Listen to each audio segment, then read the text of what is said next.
Halo Grade 9, berjumpa kembali dengan pelajaran Bahasa Indonesia di bab yang sama, menjadi ilmuwan muda. Namun hari ini kita sudah ada pada bagian C, yaitu menelaah struktur dan kaidah kebahasaan dari teks laporan percobaan. Nah anak-anak, saat ini kita akan melihat dulu struktur dari teks laporan percobaan. Kita akan mulai dari bagian yang pertama, yaitu judul.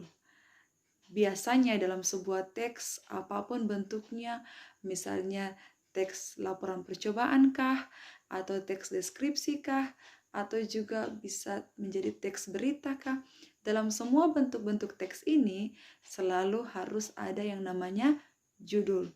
Karena judul itu menjadi kepala, menjadi bagian utama, sehingga semua dari isi dari teks yang kita paparkan atau kita tulis ataupun yang kita bacakan, tentu kita bisa mengerti dulu dari awal, karena dari judul itulah kita bisa melihat sebagian besar isi dari teks yang akan kita baca. Oke, itu yang pertama ya. Yang pertama ada judul. Kemudian yang kedua ada pendahuluan.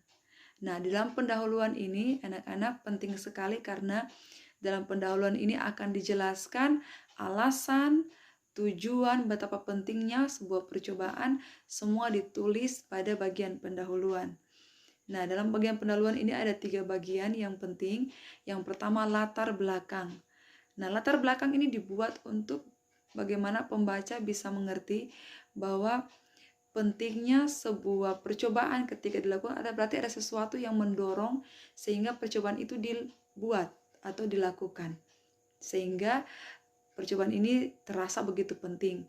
Dari pendahuluan tersebut akan dipaparkan lebih dalam lagi. Kemudian ada juga rumusan masalah. Nah, rumusan masalah ini ada sebuah pertanyaan yang akan dijawab pada hasil percobaan.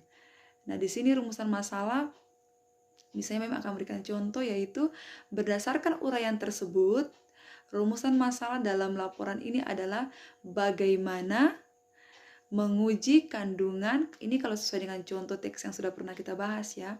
Jadi berdasarkan dari uraian tersebut, timbullah sebuah pertanyaan, bagaimana caranya menguji kandungan makanan yang terdapat pada protein, lemak, gula, dan glukosa. Itu kalau berdasarkan dari teks yang sudah kita bahas. Jadi itu ya, ada rumusan masalah. Kemudian yang ketiga ada tujuan. Tujuan penulisan ini penting sekali. Karena dari tujuan itulah orang bisa melihat atau pembaca bisa melihat bahwa oh ternyata dalam teks ini memiliki tujuannya seperti ini. Nah, kemudian bagian yang kedua. Setelah pertama itu judul, yang kedua pendahuluan, yang ketiga kajian teori. Nah, kajian teori ini anak-anak adalah sebuah paparan di mana isi dari kajian teori ini merupakan teori-teori yang diangkat yang mendukung penelitian atau percobaan yang dibuat. Sehingga tujuannya apa? Supaya dapat dipertanggungjawabkan. Ini harus ada kajian teorinya. Harus ada teori yang kuat yang mendasari setiap percobaan yang dilakukan. Kemudian yang berikut yaitu metode penelitian. Untuk bagian keempat, metode penelitian. Nah, di sini di metode penelitian ini atau cara penelitian ada 2 bagian. Yang pertama adalah alat dan bahan. Biasanya dalam sebuah percobaan tidak lepas dari bagian ini. Alat apa yang digunakan, bahan apa yang digunakan. Kalau misalnya pada percobaan sebelumnya yang kita sudah baca teksnya, alat-alat yang digunakan misalnya kertas buram, itu salah satu alat yang digunakan. Bahan yang digunakan apa?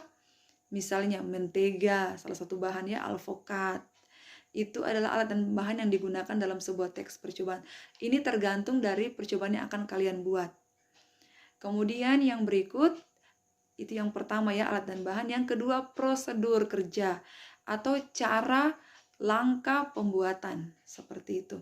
Itu harus ada karena di poin itu kita akan mengerti langkah-langkah atau prosedur kerjanya. Misalnya, pertama harus disiapkan ini dulu. Kemudian yang kedua, langkah ketiga, seperti itu ya. Kemudian yang berikut, hasil dan pembahasan. Nah, bagian hasil ini akan dibuat sebuah tabel. Dan pembahasan itu berangkat dari hasil tabel yang ada, kemudian dibuat pembahasan. Yang terakhir, kesimpulan. Nah, kesimpulan ini penting karena apa? Dalam sebuah percobaan tentu ini menjadi klimaks. Masih ingat di awal ada tujuan. Nah, dari kesimpulan inilah akan terlihat bahwa hasilnya seperti apa, sehingga dalam bagian kesimpulan ini diringkas namun dilihat berdasarkan hasil.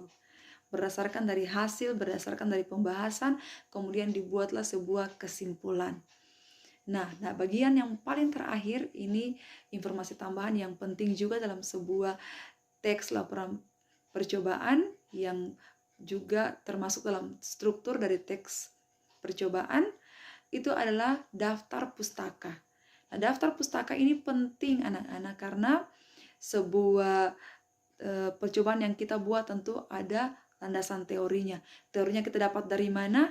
Nah, kita dapat dari sumber-sumber seperti buku, atau misalnya jurnal, atau koran, majalah, atau juga lewat internet. Artinya semua teori itu akan kita ambil menjadi bahan untuk bisa membantu kita dalam melakukan percobaan. Sehingga semua yang kita buat, percobaan yang kita buat itu punya dasar yang kuat. Sehingga dapat juga yang penting ini ya, dapat dipertanggungjawabkan.